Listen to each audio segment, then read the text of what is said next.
আজ বাড়ির থেকে টুকিটাকি কাজ নিয়ে বেরিয়েছি। কোথায় কোথায় ঘুরেছি চলো তোমাদের সাথে শেয়ার করি। বাড়ির থেকে ওই 7টা নাগাদ বেরিয়েছিলাম। বারাসাত স্টেশন থেকে ট্রেনে করে চলে এসেছি বিধাননগর। ওখান থেকে বাসে করে এখন যাচ্ছি রুবিতে, বরের পাসপোর্ট ভেরিফিকেশন আছে।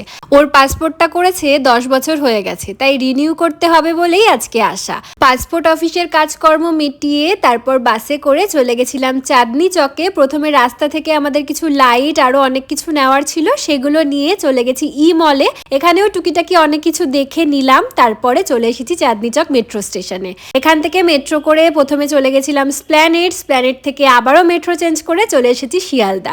এখন শিয়ালদা মেট্রোটা হওয়ার জন্য না ভীষণ সুবিধা হয়েছে। শিয়ালদায় এসে এত খিদে পেয়ে গেছে, ভাবলাম কিছু না খেয়ে বাড়িতে আর ফিরতে পারবো না, তাই স্টেশনের জনআহার থেকে 1 প্লেট বিরিয়ানি খেয়ে ট্রেনে করে চলে এসেছি বাড়িতে।